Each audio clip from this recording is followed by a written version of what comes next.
آج آپ کے سامنے جو بات نئے طریقے سے رکھنی ہے وہ یہ ہے کہ دین میں اہمیت کس چیز کی ہے؟ دین یا قرآن کا نام ہے یا سنت کا نام ہے، دین یا قرآن کا نام ہے یا حدیث کا نام ہے۔ دین بنیادی طور پر دلیل مانگتا ہے۔ دین میں یہ فلسفہ نہیں ہے کہ اس بات کا کیا جواب ہے، اس بات کی کیا دلیل ہے، اس بات کی دلیل یہ ہے فلاں عالم نے یہ کہے، اس بات کی دلیل یہ ہے فلاں عالم نے یہ کہے۔ یہ اسلام میں دین نہیں ہے، دلیل نہیں ہے۔ یہ دین میں بھی دلیل نہیں ہے۔ دنیا میں جس کا مرضی قول ہو، جس کا مرضی قول ہو، اگر آپ کسی کو کہیں کہ آپ مجھے یہ بتلائیے تو آگے سے وہ جواب میں یہ کہے کہ فلاں عالم کا یہ قول ہے، یہ وقتی طور پہ آپ کی رہنمائی تو ہو جائے گی، لیکن کیا کسی عالم کا قول دین میں دلیل ہے؟ ہرگز نہیں۔ دلیل کیا ہے؟ یا اللہ کا قرآن ہے یا رسول اللہ کا فرمان ہے، اور یہ دونوں چیزیں آسمان سے نازل ہوئی ہیں۔ بعض لوگوں نے یہ مغالطہ آپ کو ڈال دیا کہ قرآن تو اللہ کا کلام ہے، لیکن جو رسول اللہ کی حدیث ہے اس کے اوپر اللہ کا چیک اینڈ بیلنس نہیں ہے۔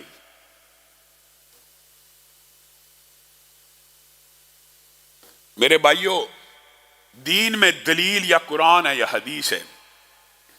آئیے اس حوالے سے بے شمار اور متعدد واقعات ہیں، ان میں سے بعض معروف ہیں جو آپ نے سنے ہوئے ہیں، جو غیر معروف ہیں کوشش یہ کرتا ہوں کہ ان میں سے چند واقعات آپ کے سامنے رکھوں۔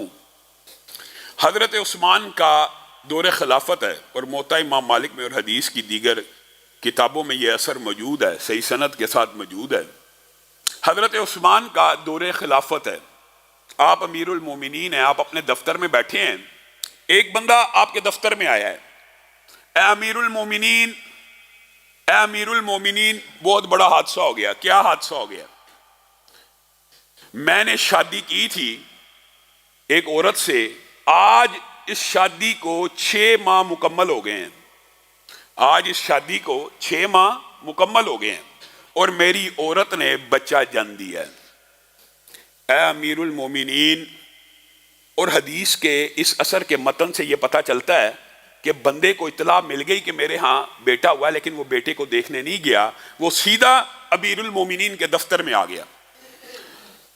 اب میرا آپ سے مطالبہ ہے کہ میری شادی کو تو ابھی 6 ماہ ہوئے تھے، بچہ کیسے پیدا ہو سکتا ہے؟ ابھی 6 ماہ مکمل ہوئے ہیں، بچہ پیدا ہو گیا ہے۔ حضرت عثمان نے بھی، اور یہ بات میں آپ کو بتلاتا ہوں کہ اس مسئلے سے پہلے اگرچہ احکام تو اللہ نے نازل کر دیے ہوئے تھے، لیکن اس واقعے سے پہلے بالعموم عرب کا یہ کلچر تھا، اور مسلمانوں کا بھی یہ خیال تھا، کئی چیزیں ابلاغ کے بعد پھیلتی ہیں۔ حضرت عثمان نے یہ جو خیال تھا، مشورہ کیا، یہ عورت نے 6 ماہ کے بعد بچہ جن دیا ہے، کیا یہ حلال کا یا حرام کا ہے؟ گویا عرب معاشرے میں 6 ماہ کے بچے کو حرام کا بچہ مانا جاتا تھا شادی کے بعد۔ حضرت عثمان نے اپنے مشیروں سے پتہ کیا، حساب کتاب والوں سے پوچھا، مشاورت کی، کیا عرب میں 6 ماہ کے بچے کو حلال کا بچہ مانا جائے گا کہ حرام کا؟ ان سب نے اتفاق کیا کہ آج تک کی عرب تاریخ میں 6 ماہ کا اگر کوئی بچہ پیدا ہو تو اس کو حرام کا مانا جاتا ہے، حلال کا نہیں مانا جاتا۔ حساب کتاب والوں سے بھی پوچھ لیا، اپنے مشیروں سے بھی مشورہ جب کر لیا، فَأَمَرَ بِهَا أَن تُرْجَمَ، تو حضرت عثمان نے حکم دیا اس عورت کو رجم کر دیا جائے، اس عورت کو رجم کر دیا جائے، پوچھا نہ جائے، تفتیش نہ کی جائے۔ 6 ماہ کے اندر عرب، آپ کو پتہ حساب کتاب میں بڑے سینسٹیو اور حساس ہیں، انہوں نے کہا اب اس عورت کو رجم کر دیا جائے، میدان میں گاڑا جائے۔ اب یہ ہرکارے باہر نکلے کہ فلاں عورت نے برائی کا ارتکاب کیا، مومنوں کا ایک گروہ اس کی سزا میں حاضر، اور یہ بھی قرآن کا ہی فیصلہ ہے کہ مومنوں کا گروہ ایک حاضر ہو سزا میں، تاکہ لوگوں کے لیے باعث عبرت بنے، اور لوگ اس بات کا ابلاغ کریں کہ اس طرح سزا دی گئی تھی، اور اس بات کا ابلاغ ہو، مشاہدہ ہو، تاکہ معاشرے میں گناہوں کو اور جرائم کو کنٹرول کیا جا سکے۔ اب یہ اعلان حضرت علی کے کانوں سے بھی ٹکرایا۔ حضرت علی اس میدان کی بجائے سیدھا امیر المومنین کے دفتر کی طرف چل پڑے، اور حضرت عثمان کے دفتر میں داخل ہوئے اور کہنے لگے، اے عثمان، آپ نے ابھی یہ حکم جاری کیا ہے کہ اس عورت کو سنسار کر دیا جائے؟ جی میں نے حکم جاری کیا ہے۔ اے عثمان، آپ نے کس دلیل کے تحت یہ حکم جاری کیا ہے؟ آپ کو پوچھنے والا کون ہے؟ حضرت علی. ان کی علم و فقاہت بھی مسلم ہے، اور جس سے پوچھا جا رہا ہے اس کے علم میں کسی کو شک ہو سکتا ہے؟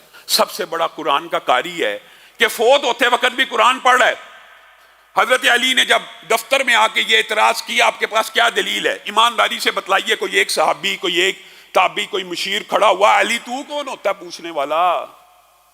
تو کس چیز کی بات کر رہا ہے؟ یہ امیر المومنین ہے، یہ خلیفۃ المسلمین ہے، یہ خلیفہ راشد ہیں، یہ رسول اللہ کی 2 بیٹیوں کے خاوند ہیں.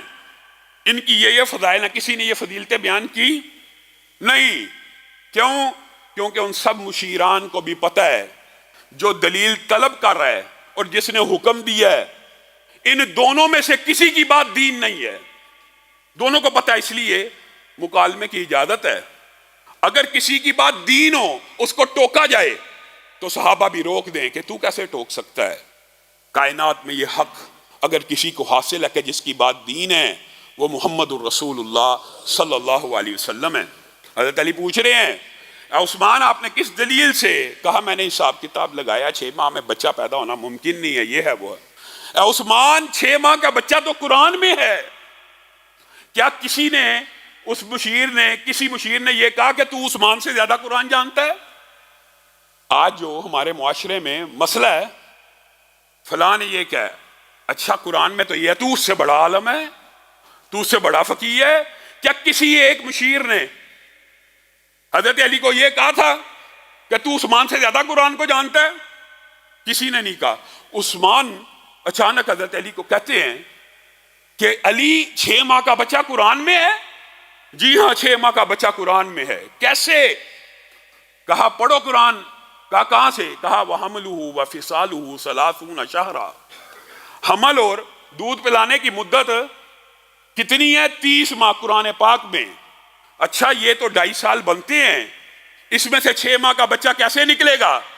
کہا اب دوسری آیت پڑھو وَالْوَالِدَاتُ يُرْضِعْنَ أَوْلَادَهُنَّ حَوْلَيْنِ كَامِلَيْنِ لِمَنْ أَرَادَ أَن يُتِمَّ الرَّضَاعَ. 2 سال دودھ پلانے کے.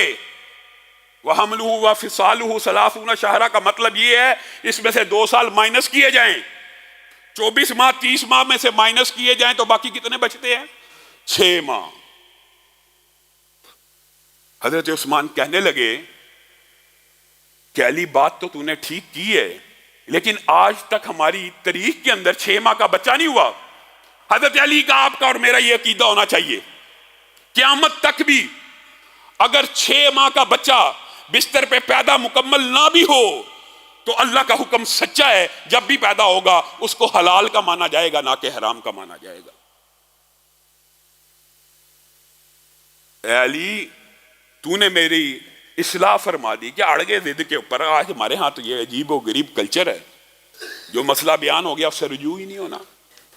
حضرت عثمان نے ہر کاروں کو دوڑایا. اللہ نہ کرے اگر وہ عورت اس کو سنسار کر دیا گیا ہو، عثمان تیرا کیا بنے گا؟ تو اللہ کو کیا جواب دے گا؟ حضرت عثمان کی چیخیں نکل گئی، زاروں کی طرح رونا شروع ہو گئے. جائیے اس عورت کو بچائیے. اگر وہ عورت سنسار ہو چکی ہوئی، علی میں اللہ کو کیا جواب دوں گا؟ علی بھی نکلے، ہر کارے بھی نکلے.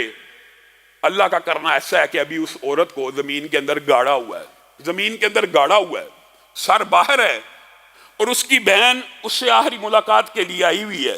اس کی بہن اس سے آخری ملاقات کے لیے آئی ہوئی ہے اور رو رہی ہے زاروں کی طرح. جس کو گاڑا ہوا ہے وہ تو صبر میں ہے، اور جو ملاقات کے لیے آ رہا ہے وہ زاروں کی طرح رو رہی ہے اور اس سے باتیں کر رہی ہے. ہر کارے بھی پہنچ چکے ہیں کہ حضرت عثمان نے رجم کو روکنے کا حکم دے دیا ہے. اس وقت اس نے اپنی روتی ہوئی بہن سے ایک بات کہی، یہ بھی اثر میں موجود ہے، لا تبکی ولا تحزن. اے میری بہن تو مت رو اور نہ تو غم کر.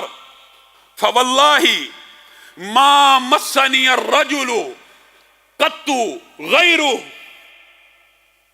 عثمان کے حکم پہ مجھے رجم تو کیا جا رہا ہے، لیکن میں اس اللہ کی قسم کھاتی ہوں زنا تو بڑی دور کی بات ہے، مجھے کبھی کسی غیر محرم نے چھوا تک نہیں ہے. اس عورت کو اسی وقت ہرکاروں نے نکال لیا اور حضرت عثمان نے اس کو اپنے دفتر میں بلایا، اس کے بیٹے کو پیش کیا گیا۔ روایت کے اندر یہ الفاظ بھی موجود ہیں کہ جس طرح پرندوں کے 2 انڈے اگر مکس کر دیے جائیں تو پتہ نہیں نہ چلتا کہ کون سا انڈا کون سا ہے، دونوں میں کیا فرق ہے، اسی طرح اس بچے کی شکل و صورت شباہت بالکل اس کے والد کے اوپر تھی، اور والد نے ابھی تک دیکھا نہیں تھا۔ والد نے بھی جب بچے کو دیکھا کہا اللہ کی قسم یہ تو میرا ہی بیٹا ہے۔ تو عرب کے اندر اس فیصلے